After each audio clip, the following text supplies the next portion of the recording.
guys, this is Deepika and welcome to my kitchen. Today I'm going to make pizza dough and a simple pizza. I know pizza dough sounds intimidating, but believe me, it's very easy. My husband and I, we don't eat pizza outside, so I make this recipe very often and it turns out really good. The ingredients are very simple and it's very easy. So let's go over the ingredients so that we can get started.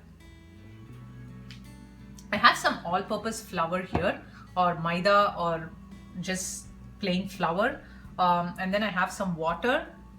I have a small packet of active dry yeast. Make sure your yeast is not expired or else it won't work out. Then I have some sugar, salt, olive oil.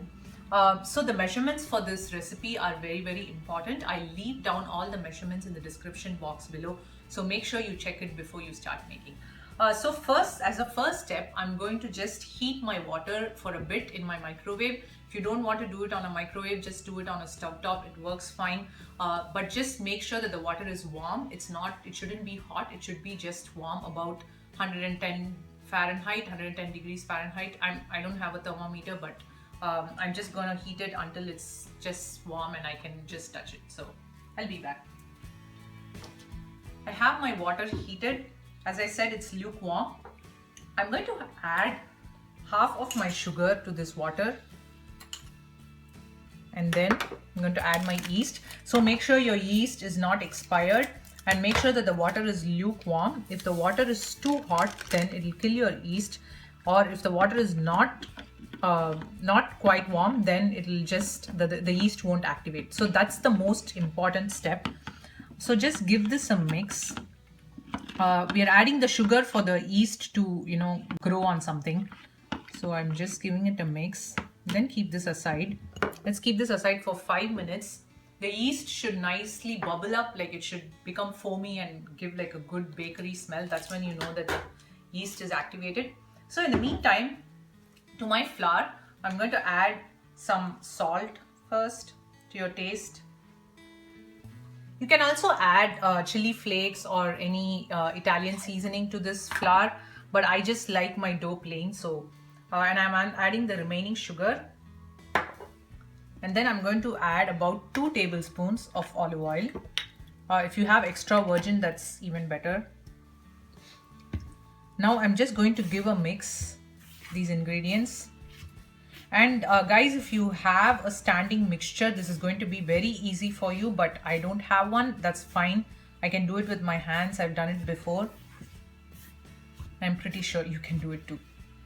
So now that we have given this a mix, let's just wait for the yeast to proof, and then I'll show you what the next step is.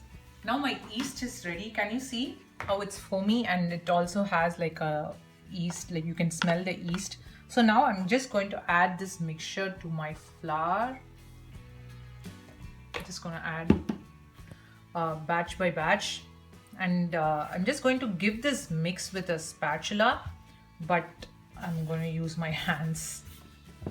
After this, add the remaining. I know it looks a bit watery, but it'll be fine. Make sure your hands are clean, then go in. You don't have to knead this for a long time because the kneading comes after the dough is proofed. So just make sure that it all comes together. I know it looks a bit sticky, but it's going to be fine. That's how your dough will be. So don't worry. Once I've mixed my dough together, I have a bowl here. I'm going to grease it with some olive oil, just a little bit. And to this, I'm going to add my dough. As you can see, the dough is quite sticky now, but that's totally fine, as I said. And my surface was clean, guys, so don't worry. Adding a little bit more oil and then just brushing the top of the dough with the oil as well. Because if you don't add oil, then it's going to form like a crust, which we don't want. So make sure it's completely covered with oil. I'm going to cover this thing with a plastic wrap tightly. And then I'm going to let this proof in a warm place for some time.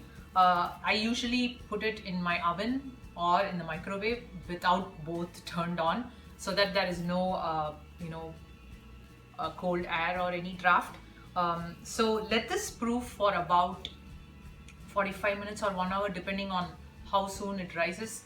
So I'm just going to leave this and then I'll show you when it's there. So I have my dough here ready. It's completely proofed. Can you come closer? Oh my god, smells like a bakery in here. So what you do is just gently pull it out. Since you added oil, it shouldn't be too hard, but don't worry if it sticks. We are going to roll it with some flour now. Okay, so then what you do is on your working surface, just transfer this. Make sure your working surface is clean. Next, I have my all-purpose flour here. So what I'm going to do is generously dust some flour so that it doesn't stick to your hands, and start working with this. It's such a fluffy and soft dough. So just add flour like around and start kneading this. Guys, can you see how soft that is? Just love this. I don't make pizza base often. Like if I'm in a hurry, I don't make it, but if I have time, I spend enough time to do it because it just makes a whole lot of difference. The crust is gonna be so crispy, believe me. Keep kneading this well. I've kneaded my dough. As you can see, it took me quite some time, about 5 to 10 minutes. I added a lot of flour, or else don't be afraid to add a lot of flour because the mixture which we had, since the yeast was proofed really well, it was a bit sticky. So now as you can see, this is a non-sticky dough. I just love this dough. So now I'm going to divide this dough into 2 halves. This will make about 2 big pizzas. You can make about 4 to 5 small pizzas with this, but I'm going to make 2 large pizzas. So let me cut this into 2 halves.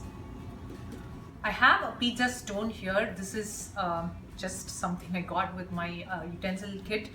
You can use just a baking sheet if you don't have one. Just invert the baking sheet over, like turn it upside down and then put the pizza on that. But I'm going to use this today. This will ensure that you have a very nice and crispy crust. So I'm going to cut my pizza into 2 halves. I have another recipe for you guys with this half, so keep waiting for that. Keep this aside. I'm going to start working with this dough, and make sure you have some flour with you while you're working on it, because it tends to start sticking. So now I'm just dusting some flour. I'm trying to roll this. So I'm going to start with using a rolling pin. I'm not a professional pizza maker, so I don't know to flip it in the air, but I'm just going to roll this until I get a decent round shape, and then I'll show you the pizza making skills which I have, because I've tried it a few times and it's really cool, guys. It's really cool. Just flipping it in the air, that's a very cool thing, but I don't know if I can do it, but I'll give it a try. So now I've rolled it to a decent round shape. So now I'm just gonna keep my hands in between the dough and then try and stretch it a bit. It depends on how stretchy you want it, but make sure it doesn't tear. Can you see how it's stretched really nicely? So this portion is a bit thick, so I'm gonna stretch this. You can even do it this way, like just stretch it on your surface without keeping it in the air if you don't feel very confident. But just a rolling pin would work, guys. You don't need to do all these tricks. It's gonna taste exactly the same even without these tricks.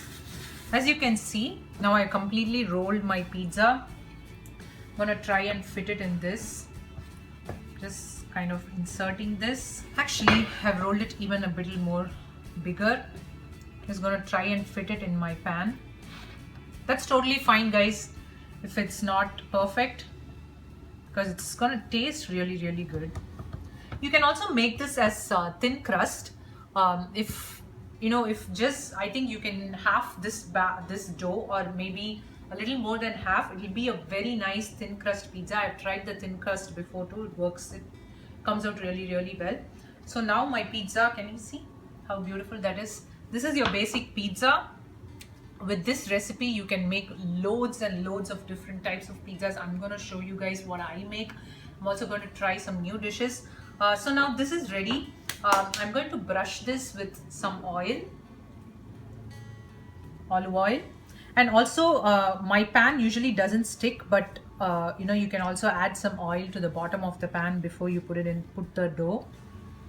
Now my pizza base is ready. I'm going to put this base in a preheating oven for 425 degrees. I preheated it for about 15-20 minutes now. So let's bake the base for about 10 to 15 minutes and then we'll add the toppings. I have my pizza base, which is just like 10 minutes cooked. Guys, it smells so good. And for the toppings, I have marinara sauce, which is homemade. I'll show you in another video how to make it. And then I have some onions, capsicum, and mozzarella cheese. So this is the combo we like. You can also add pineapples. We like pineapples. I didn't have it today, but that's a great combination too. So now let's get to assembling the pizza. So I have my marinara here. Just gonna put some marinara on the top. Guys, I like it chunky, but if you like it more like a paste, you can get like a pasty marinara. Just gonna completely spread this over the pizza. And can you see how the dough has nicely risen when we, you know, just bake for 10 minutes? So now I'm going to add my veggies. This is up to your creativity and like. You can add whatever you want. I just happen to love this combo. You can even add olives, jalapenos, then onions. Okay, next comes the star, mozzarella. And I'm also going to brush some olive oil on the outer crust. I like it crispy. So okay, now this is going back into my oven at 425 for at least 10-15 minutes. I'll tell you the exact time when I'm done, but just keep it until you like it, because my husband, he loves the cheese to be nice and brown, but I like it a bit melty. So it's your wish, do it however you like. So I'll meet you once the pizza is ready. My pizza is ready. It looks amazing. So I'm just gonna go inside with a pizza cutter. Can you hear the crunch? The crust?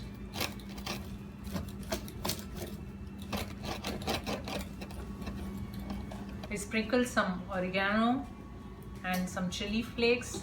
I think I need a little bit more salt as well. Now this is ready. I just can't wait.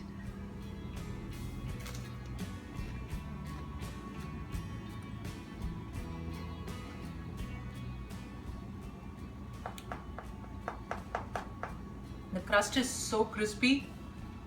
You can definitely add more cheese if you want to. It just tastes so good. I have to go for another bite. It's so fresh. Like the taste of fresh bread. That's something else. Like everyone needs to experience the taste of fresh bread. So I hope you all like this recipe. I had so much fun making this. Give me a thumbs up if you like this, and do subscribe to my channel. Look down below for the detailed ingredients for this recipe. Please make it and share your pictures with me. I'll be so happy to see them. So I'll see you again with another exciting video. Until then, take care. Bye bye.